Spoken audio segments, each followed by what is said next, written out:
Assalamualaikum warahmatullahi wabarakatuh. Subhanallah, alhamdulillah, wa la ilaha illallah, Allahu akbar. Kita bersyukur kepada Allah Subhanahu wa taala bisa bersama-sama di tempat ini dalam rangka Merti Kampung di Jogokarian, Mantri Jeron, dan insya Allah ibu bapak semua dalam keadaan sehat walafiat. Salawat salam kita aturkan pada junjungan kita Nabi besar Muhammad sallallahu alaihi wasallam yang selalu kita tunggu-tunggu syafaatnya sampai di yaumul akhir nanti. Supaya tidak terlalu serius, kita buka dengan pantun ya. Pohon padi ditanam di mana-mana. Jangan cakep, aku wis tua ora cakep ya. Jos saja ya, nama masih jos gitu ya. Pohon padi ditanam di mana-mana. Pohon padi ditanam di tengah sawah. Selamat pagi semuanya, mudah-mudahan pagi hari ini pagi yang penuh berkah. Amin. Amin jos. Yang saya hormati para sesepuh bini sepuh, tokoh-tokoh masyarakat, langkung-langkung datang Pak Kiai Muhammad Jazir yang ada di tengah-tengah kita. Matur Pak Kiai. Beliau itu guru saya karena sejak saya di Kulon Progo beliau selalu memberikan motivasi pada saya, selalu memberikan inspirasi dan selalu mengunjungi saya di Kulon Progo. Kami ucapkan terima kasih sampai sekarang beliau selalu menjadi inspirator kita. Tepuk tangan dulu untuk Pak Kiai, Pak Ustadz, Pak Jazir, dan juga Pak Agus selaku anggota DPRD Kota Yogyakarta dari Komisi B Pak ya. Komisi A. Pak Agus Komisi A yang sekaligus sebagai ketua panitia dan yang kemarin berpesan supaya saya datang di sini. Jika saya tadi belum bisa tenang kalau belum sampai sini Pak ya, karena dipesan sama Pak Agus sebagai ketua panitia, dan juga yang saya hormati Ibu PLT Mantri Pamong Projo, Kementerian Mantri Jeron, Ibu Eni Purwati yang luar biasa. Ini biasanya kita kejar-kejar sampah ya Bu ya. Ya dengan Pak Lurah, Bu Lurah yang ada di wilayah sini, dan juga yang saya hormati Pak Kapolsek dan juga Pak Danramil dan Babinsa, Babin Kamtipmas jajarannya yang hadir pada kesempatan kali ini, dan juga segenap panitia dan ibu-ibu yang luar biasa. Tepuk tangan dulu untuk ibu-ibu yang luar biasa ini ya.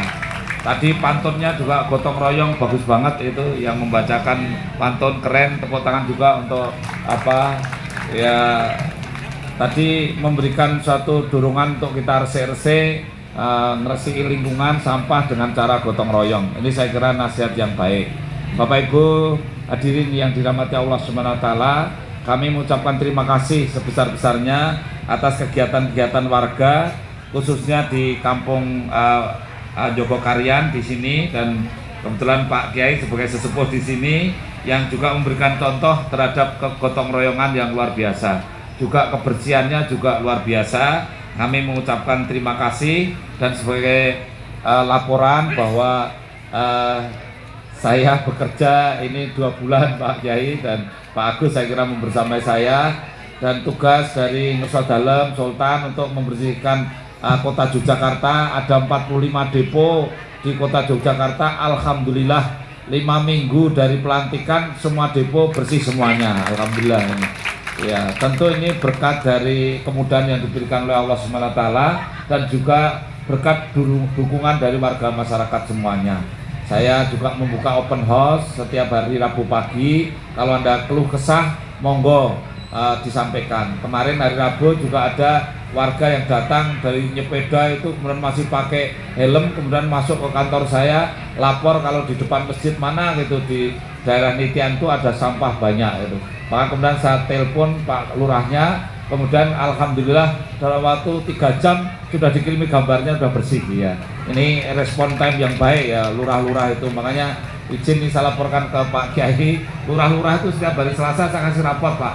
Ada yang rapotnya kuning, ada yang hijau, ada yang merah. Kalau yang nggak bagus kerjanya merah gitu. Kalau agak bagus kuning, kalau yang bagus sekali hijau gitu.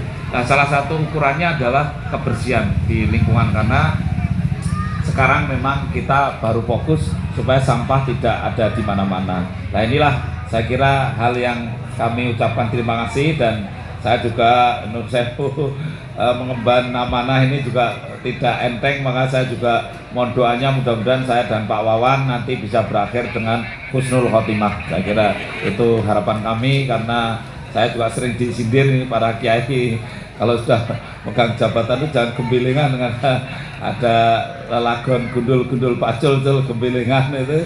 Kalau nyunggi wakul tidak boleh gembelengan. Tapi kalau belum punya jabatan baru nyunggi pacul ya gembelengan rapopo itu. Tapi kalau sudah nyunggi wakul nek gembelengan segone dadi sak latar. Jadi oleh karena itu kami mohon selalu diberikan nasihat, arahan dari para sesepuh, tokoh-tokoh, para ustadz, para kiai, para ulama di kota Yogyakarta ini. Bapak Ibu hadirin yang saya hormati, kegiatan yang ada pada kesempatan kali ini Merti Kampung di Jogokarian Mantri Jeron ini harapan kami menjadi kegiatan yang produktif. Nantinya Pak Agus dan juga saya, Pak Agus sebagai legislatif, saya sebagai eksekutif, tentu mengawal kampung-kampung ini untuk setiap kegiatan itu ada produktifnya. Produktif dalam arti menghasilkan sesuatu yang meningkatkan kesejahteraan, tetapi juga menghasilkan sesuatu yang meningkatkan karakter, iman, takwa, moral, attitude kita. Tentu itu menjadi bagian yang penting, karena kita ini di kota Yogyakarta betul-betul mengandalkan sumber daya manusia, dan sumber daya manusia itu bisa sukses kuncinya diantaranya dua. Secara duniawi harus produktif sehingga menghasilkan karya dan juga mendapatkan rezeki yang bukan hanya untuk dirinya tapi juga untuk kemaslahatan orang banyak. Yang kedua, tentu harus bisa memberikan contoh, menjadikan ya uswatun hasanah, menjadi orang yang berkarakter mulia. Itu menjadi hal yang penting sekali. Oleh karena itu, sumber daya manusia tidak ada artinya kecuali produktif dan berkarakter mulia. Produktif tapi tidak berkarakter juga tidak ada artinya. Tapi jadi orang baik sekali, tapi kalau tidak menghasilkan apa-apa secara duniawi juga bagaimana ya, hablum minan nasnya mungkin juga kurang. Ya kita mungkin sudah mengerjakan sholat, tapi ya sholat itu pasangannya kan zakat ya. Sehingga setelah kita mengadakan ibadah hablum minallah, kemudian kita harus berpikir tentang hablum minan nas ya. Saya kira Pak Kiai Jazir ini, Pak Ustadz Jogokarian sudah memberikan contoh yang luar biasa. Masjid memakmurkan masyarakat ya. Kalau di desa-desa lainnya kan masyarakat diuyak-uyak suruh memakmurkan masjid, tapi di sini masjid sudah memakmurkan masyarakat. Lah mudah-mudahan boleh tepuk tangan ini ya, karena contoh yang tidak susah mencari duanya itu. Saya tadi baru aja dari Kota Gede, saya bilang di sana ini, di sini kan dulu pusat kerajaan Mataram tahun 1532 Masehi lah. Saya bilang kerajaan Mataram Islam ya.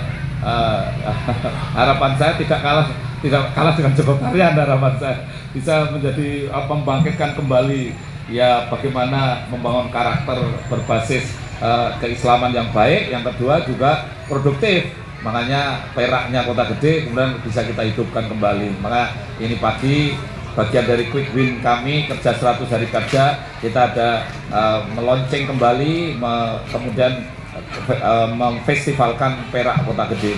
Mudah-mudahan nanti ini kita lebih tingkatkan lagi. Pak Agus dari DPR bisa mendukung kami, Pak Kiai, Pak DPR, dan Bapak Ibu para sepuh binti sepuh yang kami hormati. Kami juga mohon doanya, besok tanggal 24 kami akan melonceng Embung Giwangan sebagai pertanda bahwa Jogja Selatan ini harus menggeliat, dan kemudian terminal Giwangan harus menjadikan terminal yang menampung kendaraan-kendaraan besar di kota Yogyakarta yang tidak perlu masuk di kota membuat macet, tetapi cukup di terminal Giwangan. Saya akan bekerja keras dalam waktu 1 tahun 2 tahun ini untuk supaya terminal Giwangan hidup kembali, Embung Giwangan bagus, dan Kota Gede juga menjadi destinasi yang bagus, menjadi kota lama, karena Kota Gede cermin dari kota lama. Kemudian Jogokarian menjadi bagian. Jogokarian itu tidak diapa-apain, sudah jadi destinasi yang juara lah pokoknya. Tapi yang lainnya itu kan harusnya punya potensi jadi destinasi, tapi malah nggak jadi destinasi. Itu kan kami yang harus apa ya, terus kami harus tertatih-tatih untuk ke sana supaya nanti imbangan antara utara dan selatan itu terjadi dengan baik. Di utara ada kota baru, mudah-mudahan kota gede itu menjadi kota lama lah. Jadi ada, kalau belum ke kota lama mungkin belum afdol gitu ya. Karena di situ ada Perak, ada Cendramata gitu. Sehingga menjadi aglomerasi baru ya. Kami juga akan melonceng ini Pak Ustadz, Pak Agus juga, Bapak Ibu sekalian, untuk 100 hari kerja dengan 100 perubahan. Ya, akan kami launching di tanggal 24. Masing-masing dinas kami kasih PR 3-3. Harus ada quick win yang cepat dan unggul itu. Masing-masing 3. Contoh kalau dinas perizinan ya, izinnya kan tahun 2024 nunggak 1.600 gitu. Nah, bagaimana 1.600 itu bisa selesai? Karena 1.600 orang yang mengajukan izin itu semua nunggu semua. Wong itu izin PBG, izin apa itu IMB, dulu IMB itu harus clear dong. Itu contoh itu. Nah, makanya kita kasih waktu untuk percepatan itu. Kemudian juga contoh lagi kalau di kampung-kampung orang-orang lansia kan harus diperiksa gratis secara periodik. Ini 3 bulan pertama harus sudah dimulai untuk pemeriksaan gratis. Rumah sakit harus tanpa dinding, harus bisa datang ke warga-warga. Warga yang tidak bisa berjalan harus bisa dilayani di rumah. Itu menjadi bagian yang penting. Bahkan perizinan untuk difabel itu kami launching juga, karena bagi orang difabel ingin cari izin apa-apa, kalau bisa perizinan dari mall layanan publik di kota itu datanglah ke rumahnya, yang kemudian dia tidak bisa akses ke mall pelayanan publik. Jadi saya kira pemerintah hadir di tengah-tengah warga masyarakat dengan 100 perubahan kami lakukan. Mudah-mudahan ini menjadi bagi awal dari katakanlah lone kami kepada masyarakat Kota Jogja, untuk kemudian kita bisa menjadi pelayan bagi masyarakat Kota Jogja yang sebaik-baiknya. Dan Bapak Ibu sekalian, saya kira hari ini negara dan pemerintah itu dengan model New Public Management itu, kita pamong-pamong ini semua di bawah, kemudian warga masyarakat itu di atas, sehingga sebetulnya kita itu melayani mereka-mereka. Itulah yang diarahkan dari Presiden dan juga dari Kementerian, supaya kita ini menjadi pamong, itu pelayan bagi masyarakat. Saya kira itu prinsip yang harus kita hayati bersama. Dan ya kita ya sudah sebagai pamong pelayan orang banyak, sekaligus kalau ada hal-hal yang negatif kan tanggung jawabnya di pamongnya, ya kan? Kalau di Jogokarya ini ada yang masih di penjara karena nyuri ayam, itu ya mungkin kalau di Yaumul Akhir saya bisa ditanya itu. Kalau saya mau masuk surga kan ditanyakan pada yang nyuri ayam masih di neraka itu kan. Itu Pak Wali mau masuk surga, setuju nggak? Kan jawabannya tidak. Dulu saya Pak Wali jadi wali kota, saya nggak dapat BLT, terus saya nyuri ayam, itu kan berat bagi saya. Itu tapi ya saya masih bisa ngeles ya. Bu Camat sudah di neraka belum? Kalau belum ya Bu Camat dulu lah gitu. Tapi saya hanya ingin mencerminkan bahwa Bapak Ibu sekalian, kita menjadi pamong itu tidak mudah. Ya orang bilang sering selamat ya Pak, selamat gitu ya. Sebetulnya ya jangan kalau wisuda itu diselamat enggak apa-apa, tapi kalau diberi amanah itu ya selamat tol gitu. Mungkin lebih baik daripada kalau S2, S3 mungkin ya wah selamat, karena menjadi ilmuwan, karena ilmuwan itu ya menjadi tempat bertanya. Tapi kalau kita itu kan harus banyak bertanya pada para ilmuwan. Mbok bilih menika yang saged kula aturaken, saya nderek mangawi bagyo karena merti kampung ini mudah-mudahan kampung Jogokarya Menteri Jeron insyaallah menjadi kampung yang ayom-ayom tentrem, dan insyaallah Allah Subhanahu wa taala selalu berikan taufik dan hidayah pada kita semuanya, dan keluarga di kampung Jogokarya sini semuanya keluarganya sakinah mawaddah warahmah, anak cucunya soleh-solehah, dan kita semua diberikan keselamatan di dunia wal akhirah. Demikian yang bisa kami sampaikan, kurang lebihnya mohon maaf. Saya tutup dengan pantun, mencebur di tepi pantai, dapat ikan lele. Bersyukur, sambutan saya sudah selesai. Matur nuwun. Wassalamualaikum warahmatullahi wabarakatuh.